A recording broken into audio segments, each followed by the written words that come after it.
Hey guys, it's that dude with the beard with another commentary. Now I want to say right now that the user I'm commentating on, Omega2040, is not a bad user at all.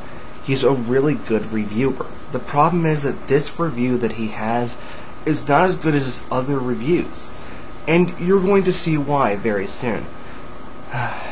So, let's get this over with, shall we?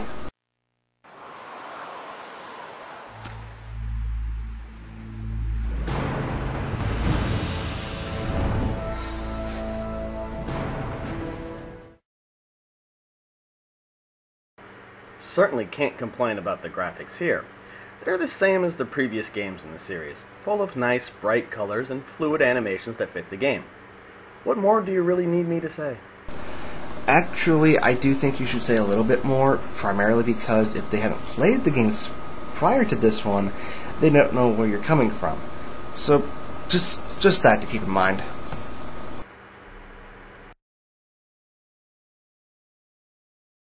If you've played the other two games in the series, you know what to expect here. The sound is basically the same thing. I haven't checked all the songs out to see how many of them are new, but they have a lot of the same style that fits really well.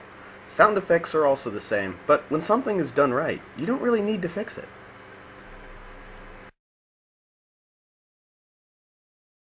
What a downgrade! This story mode is bad. Previous games had you walking around, interacting with people, taking on missions, and side quests. I know it's a matter of preference, but the last game was just so condensed with the whole side quests and missions thing. All you did was run back and forth. Jumping was not that great, and the only game I can think of that was better at this was actually Naruto Ultimate Ninja 3, which was a lot more fun because you'd explore around and look for things and collect things. The last game, not so much. It was just very, very condensed. This game's narrative is a bit different, but I think it's a bit more refreshing since it feels like I'm playing Naruto Ultimate Ninja, which is actually really fun since I really, really enjoyed that game a lot. This, you just pick a character, you do a few missions with them, and you're done. While a style like this can certainly work, here it just isn't executed well. The main reason why is they offer no context for the fights. The only storytelling you get in the story mode are from stills from the anime with a small bit of narration. If you don't know the story of Naruto, none of this will make sense. If you do, you'll know how much they skip without any mention of what went on between fights or any real explanation of what's going on. This was really just a big disappointment in every way. Okay, that doesn't work at all. The whole context thing, I could understand if you didn't bring up the fact about the fans. Yes, fans would know what's going on, and even if they do skip a lot, the game can't cover everything. More on the subject of the fans, you also say that its story's not good because it caters to the fans? You said it earlier in your Infinite World review that that was perfectly fine for their story to do that, but not okay for Naruto? That seems a little hypocritical if you ask me. I don't know what it was, but for some reason the combat just didn't seem to flow as well in this one compared to the others. My moves didn't seem to chain, and it felt like I was just stuck hitting normal attack over and over without being able to do anything else. The big change here, though, is how substitution works. Instead of using timing of when you get hit and hitting block, now you have a bar and a dedicated button to do it. I think this was the wrong approach to fix the issue of tapping a button to do it previously. A better solution would have been to make the timing stricter and not allow a person to tap the button repeatedly to activate it. The problem here is you have this bar that just screams out when someone should attack you. If they have more than you, they can just charge at you, you'll trade a few blows, and then in the end, you'll be the one getting beat up because they were able to substitute more times than you. I know it's preference, but I did not like the last substitution jutsu. And just like he said, as long as you pressed guard multiple times, you could substitute. That was something that really bothered me. Now having one button was able to help me out a lot. Plus, along with that, you could think about how to conserve your substitution, as well as your ninja info card that would also help you. All of these extra features really help you out in the long run. The main problem that I have with this complaint is it just seems to be what everybody's been complaining about. And no, I'm not kidding. A lot of people hate this new function. And I don't. Wow, I guess one of those few that actually like it. As for the game modes, it's fairly limited. You get story, online, versus, tournament, survival, and they finally added a training mode. But really, once you beat story mode, there's really not much left to do, except just go into random fights. Considering how short story mode is, this is a pretty big issue. You can clear story mode in a few hours, and then you're pretty much done with the game. Not very good. Why aren't you explaining any more about this? You usually go into detail about the online mode, exactly why it's good or why it sucks. Plus, there's also stuff you can do outside of the main story, like go to the shop and buy things like your ninja info cards, ninja titles, ninja tools, and you can unlock things via the password entry in the collectibles. There's so much stuff to do outside of the main story mode. And plus, playing the other modes also unlocks ninja info cards as well. All of this should be explained, but you're not explaining this. This is very much unlike you. You're usually the kind of guy who will give out a lot of information. I don't know, this review is just getting weaker by the second. If you have seen my review of Ultimate Ninja Storm 2, then you will probably know what I'm going to say here.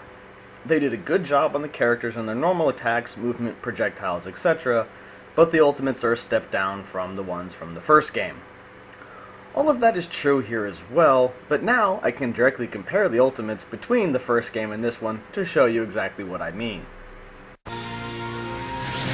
Gentle fist. 4 palm, 8 palm, 16 palm, 32 palm, 8 trigrams, 64 palm.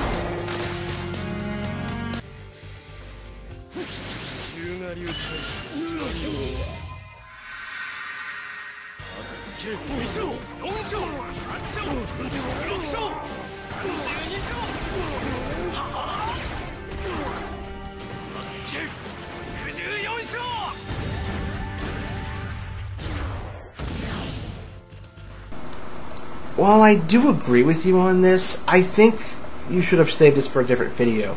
Since you do make a lot of comparisons to other video games, as well as different franchises with them, I think you could have saved this for another day. Comparing the Ultimates now more or less shows that you have more of a bias towards the first one than this one, which really will knock the review down in my opinion. Be honest, which of those seem better? The ones here are rushed and don't give you the time that you would really want to build up that sense of oncoming death that an Ultimate should give you. Moving off the Ultimate issue though, we have the character roster. Well, I'd say this is the best one in any Naruto game ever. Though I still think it's weird that all the pre-time skip people weren't in the last one, but they were put back in for this game. I think in all honesty it would come down to disk space. I mean, the first game had a lot of characters, sure, but when comparing the story modes, it really wasn't that expansive. The other game, however, it had a much bigger story mode, and it covered a lot more, but had a lot less cinematics. This game had some more cinematics and a lot more text, so they didn't have to go overboard with detail, so they could include something different to allow better replay, which would give you time skip characters, which is a good thing, mind you, since I think it adds a bit more replay. But let's continue with your review. Honestly, I can't recommend this game. It just doesn't give the player enough to do, and the fixes to the gameplay made it worse. If you're a big Naruto fan, then you will still probably enjoy this game, but you'd be better off just waiting to see what Ultimate Ninja Storm 3 will be like. Final score, 5 out of 10. I'm going to end his video here, primarily because the only thing that's left after this is just the title of the game showing up and the screen of the score. But I think I'm going to have to say something. The way that you had the grades were just weird. You had 10, 10, 50, and then another 50 and a 30. So you're grading it out of 150?